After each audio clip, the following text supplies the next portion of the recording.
Theory of automata இது வந்து branch of computer science and mathematics.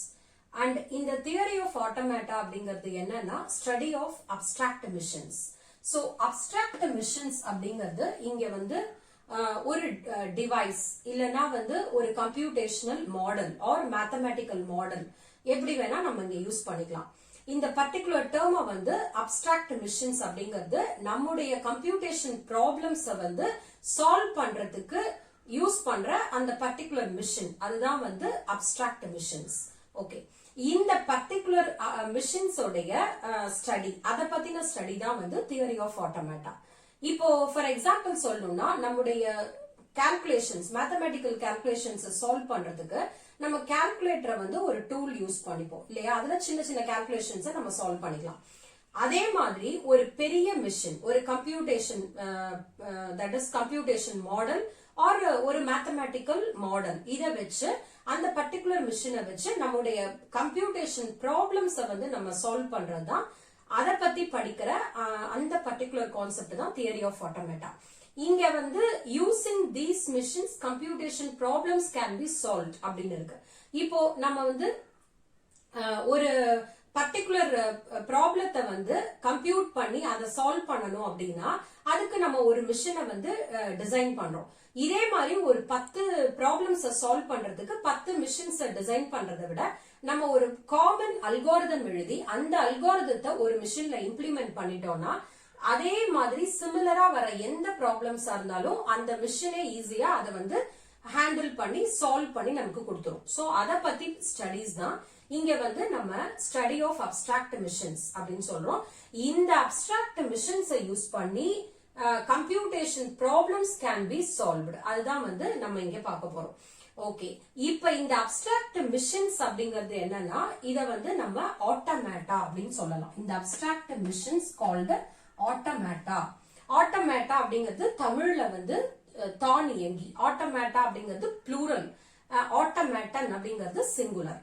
So இத பத்தி இப்போ இந்த theory of automata and theory of computation வந்து இந்த இன்ட்ரோடக்ஷனுக்கே நிறைய டெபினிஷன்ஸ் இருக்கு. எல்லாமே சிமிலர் டெபினிஷன்ஸ் தான், பட் வேற வேற இன்டர்பிரிட்டேஷன்ஸ் இருக்கு. நம்ம வந்து இப்போ பிகினர்ஸா இருக்கோம் அப்படின்னா இந்த சிம்பிள் டெபினிஷன் வந்து நமக்கு போதும். அப்ப நமக்கு இதை ஈஸியா அண்டர்ஸ்டாண்ட் பண்ணிக்கலாம். அப்ப போக போக நம்ம இந்த சப்ஜெக்ட்ஸ பத்தி வாஸ்ட் நாலேஜ் வர்றப்போ எல்லா டெபினிஷன்ஸுமே நமக்கு ஈஸியா புரியும். சோ இப்போதைக்கு இத வந்து நம்ம ஸ்டடி ஆஃப் அப்டிராக்ட் மிஷின்ஸ் அப்படின்னு வச்சுக்கலாம். அந்த அப்டிராக்ட் மிஷின்ஸ் என்னன்னா ஆட்டோமேட்டா அப்படிங்கறத ஞாபகம் வச்சுப்போம். ஆட்டோமேட்டாங்கிறது என்னது? தானியங்கி, தானே வந்து செல்ஃபா வந்து ஆக்ட் பண்ணும், அதுதான் வந்து இந்த அப்டிராக்ட் மிஷின்ஸ் அப்படிங்கிறது. சோ இந்த சப்ஜெக்டுக்கு உள்ள போறதுக்கு முன்னாடி நம்ம சில பேசிக் டெர்மினாலஜிஸ் இதுல படிக்க போறோம். சோ அது என்னென்னங்கிறது ஒன் பை ஒன்னா பார்க்கலாம். சோ இம்பார்ட்டன்ட் டெர்மினாலஜிஸ்னு பாக்குறப்போ ஃபர்ஸ்ட் சிம்பல்ஸ். சிம்பல்ஸ் அப்படிங்கிறது நம்ம இங்க வந்து it's an entity or any individual objects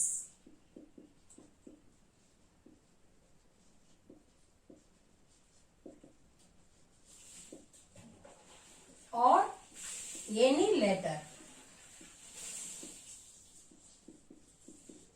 or alphabet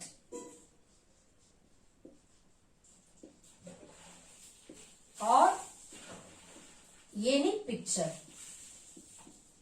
So இதுல எது வேணாலும் சிம்பிள்ஸா இருக்கலாம். So symbols அப்படிங்கிறது entity or individual objects or any letter or any alphabet or any picture or any image, whatever it may be.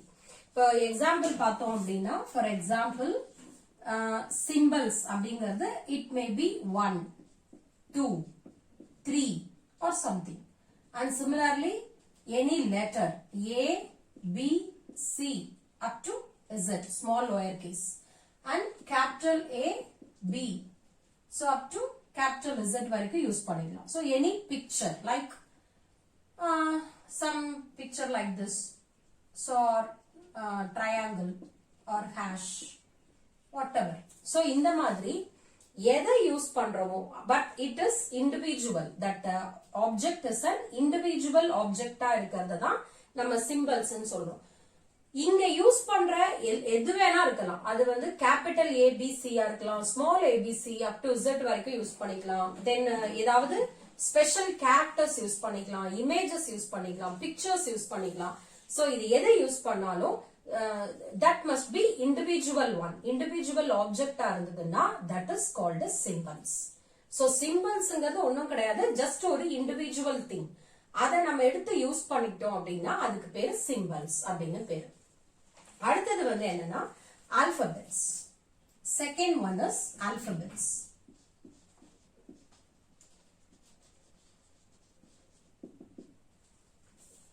So alphabets அப்படிங்கிறது என்னன்னா finite set of symbols. இந்த symbolsல இருந்து derive பண்றது தான் alphabets. It must be finite set of symbols is called alphabets. So இதுல இருந்து நம்ம இத derive பண்றோம் அப்படின்னா அதுக்கு பேரு alphabets னு பேரு.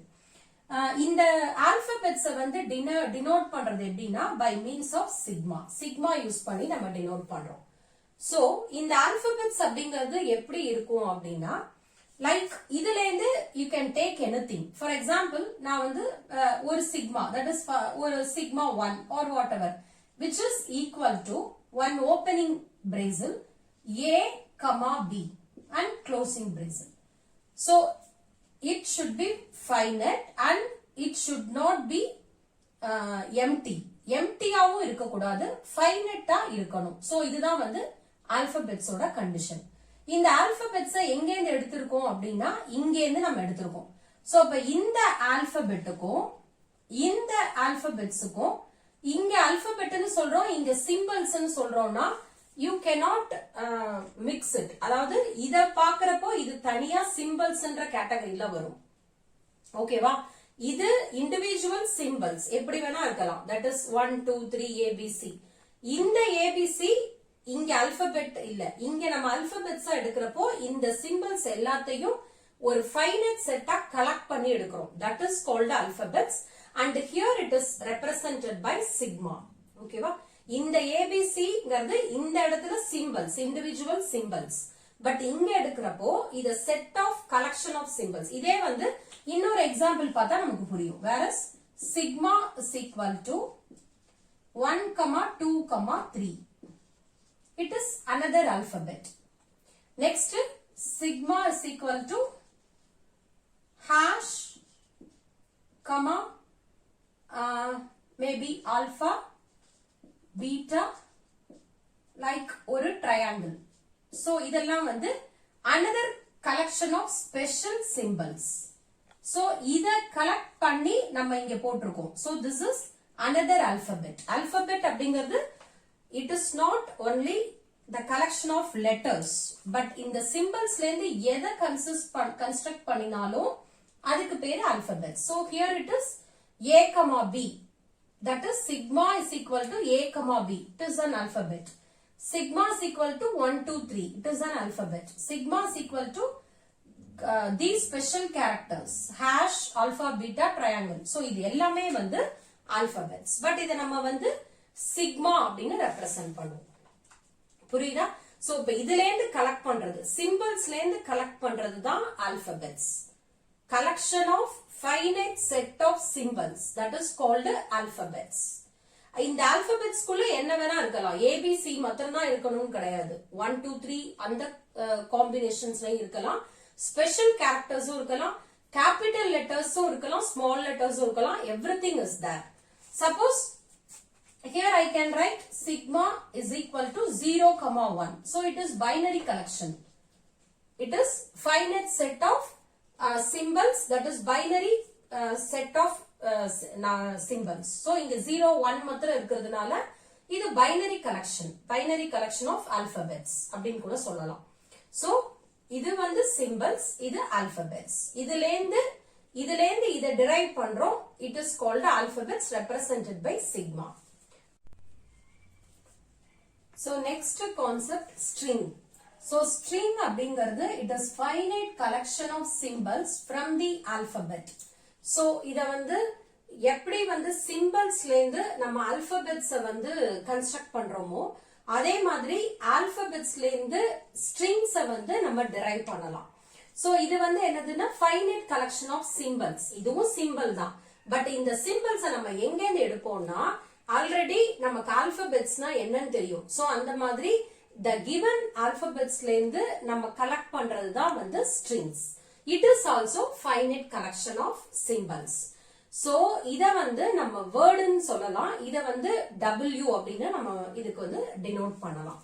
இப்போ for example இங்க வந்து sigma equal to a, b. So இந்த போர்ஷனை பார்க்கறப்போ நமக்கு ஆல்பபெட்டோட ஞாபகம் வரும். So ஆல்பபெட்ங்கிறது இப்படிதான் இருக்கும். That is it is denoted by sigma and it is finite set of symbols. So similarly இதுவும் அப்படியே தான் இருக்கு. It is sigma உள்ள வந்து finite set of alphabets A and B இருக்கு.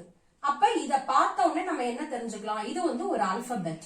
இப்ப இந்த ஆல்பபெட்ல இருந்து நம்ம ஸ்ட்ரிங் டெரைவ் பண்ண போறோம், ஜெனரேட் பண்ண போறோம். எப்படின்னா it is various string that can be generated from sigma, that is alphabet. So இங்க என்னெல்லாம் பண்ணலாம்? இந்த A and B வச்சு என்ன ஸ்ட்ரிங்ஸ் எல்லாம் நம்ம ஜெனரேட் பண்ண முடியும்? A B ஒரு combination, AA AAA BBB BA ABA இந்த காம்பினேஷன்ஸ்ல போயிட்டே இருக்கும். இப்ப வந்து AB சொல்லிருக்கோம், அப்புறம் AA AAA then 4A's 4B's அப்புறம் AB AB AAA BBB. So இந்த கன்ஸ்ட்ரக்ஷன்ஸ் வந்து சால்வே ஆகாது. இது வந்து போயிட்டே இருக்கும். இது இன்ஃபினிட்டி. பட் நம்ம இங்க என்ன பண்ணலாம்னா we can generate things from this alphabet. இந்த ஆல்பபெட்டுக்குள்ள இருக்கிறது A, B அப்படிங்கிற ரெண்டு சிம்பிள்ஸ். சோ இப்போ உங்களுக்கு இந்த ரிலேஷன்ஷிப் புரியும். சோ இது இண்டிவிஜுவல் சிம்பிள்ஸ். இந்த இண்டிவிஜுவல் சிம்பிள்ஸ் எடுத்து ஒரு பிரேசல்குள்ள போட்டிருக்கோம். இதுக்கு நம்ம ஆல்பபெட்ல நம்ம மென்ஷன் பண்ணிருக்கோம், சிக்மான்னு கொடுத்திருக்கோம். So this is called alphabet. இந்த ஆல்பபெட்ல இருந்து நம்ம இந்த கேசஸ் ஜெனரேட் பண்றோம். So this is called string. So இதுதான் வந்து ஸ்ட்ரிங். அப்ப கொடுத்திருக்கிற ஆல்பபெட்டுக்குள்ள இருக்கிற அந்த வேரியபிள்ஸ் வச்சு நம்ம என்ன பண்ணலாம்? we can generate the string. So இது வந்து ஒரு பாயிண்ட்ல வந்து இதுதான் இவ்வளவுதான் அப்படிங்கிற ஃபைனைட் செட் ஆஃப் ஸ்ட்ரிங்ஸும் இருக்கும், அது இன்ஃபினிட்டியாவும் போயிட்டு இருக்கும். சோ இதுதான் வந்து ஸ்ட்ரிங்கோட நேச்சர். சோ இப்போ உங்களுக்கு நல்லா புரிஞ்சிருக்கும். சிம்பிள்ஸ்ல இருந்து ஆல்பபெட்ஸ் வரும், ஆல்பபெட்ஸ்ல இருந்து நம்ம ஸ்ட்ரிங்ஸ் ஜெனரேட் பண்றோம். தென் இதுல வந்து ஒரு ரெண்டு இம்பார்ட்டன்ட் பாயிண்ட் ஸ்ட்ரிங்ல என்ன கவனிக்கணும் அப்படின்னா, string with 0 occurrences of symbols. ஒரு ஸ்ட்ரிங்ல வந்து சிம்பிள்ஸே இல்லாம இருந்தது அப்படின்னா that is called empty string. ஒரு இந்த மாதிரி ஒரு ஆல்பபெட் நம்ம எழுதுறப்போ இதுல எதுவுமே நமக்கு இல்ல அப்படின்னா அது வந்து இந்த ஸ்ட்ரிங் இந்த மாதிரி எழுதுறப்போ எதுவுமே அக்கர் ஆகல, சிம்பிள்ஸே அக்கர் ஆகல அப்படின்னா ஆட்டோமேட்டிக்கா என்ன? அது எம்டி ஸ்ட்ரிங்னு பேர். So next one number of symbols. Number of symbols வந்து அந்த ஸ்ட்ரிங்கோட லென்த்தை இண்டிகேட் பண்ணும். ஒரு ஸ்ட்ரிங்ல வந்து டோட்டலா 3 சிம்பிள்ஸ் இருக்கு அப்படின்னா அந்த 3 சிம்பிள்ஸ் தான் 3 தான் வந்து length of the string. So empty ஸ்ட்ரிங்னா என்ன, லென்த் ஆஃப் த ஸ்ட்ரிங்னா என்னன்றத நம்ம தெரிஞ்சுக்கணும். எதுவுமே இல்ல உள்ள எம்டி 0 occurrences அப்படின்னா அது வந்து எம்டி ஸ்ட்ரிங். இதே வந்து நம்பர் ஆஃப் சிம்பிள்ஸ் எவ்வளோ இருக்கோ அது வந்து லென்த் ஆஃப் த ஸ்ட்ரிங். ஒண்ணுமே இல்லைன்னா அது empty string. Number of symbols வந்து ஒரு 3 சிம்பிள்ஸ் இருக்கு அப்படின்னா அதுதான் வந்து அதோட லென்த் ஆஃப் த ஸ்ட்ரிங் வந்து நம்ம 3 அப்படின்னு சொல்லலாம். சோ இதுதான் வந்து இதோட இம்பார்ட்டன்ட் ப்ராப்பர்ட்டிஸ். சோ இப்போ நம்ம சிம்பிள்ஸ்னா என்ன, ஆல்பபெட்ஸ்னா என்ன, ஸ்ட்ரிங்னா என்னன்னு பார்த்துட்டோம். நெக்ஸ்ட் செஷன்ல நம்ம லாங்குவேஜ் அண்ட் ஃபைனைட் ஆட்டோமேட்டா பத்தி அடுத்த செஷன்ல பார்க்கலாம். சோ இந்த வீடியோ உங்களுக்கு யூஸ்ஃபுல்லா இருந்தா லைக் பண்ணுங்க, ஷேர் பண்ணுங்க, ஃப்ரெண்ட்ஸுக்கும் சொல்லுங்க, சப்ஸ்கிரைப் பண்ணிக்கோங்க. Thank you very much.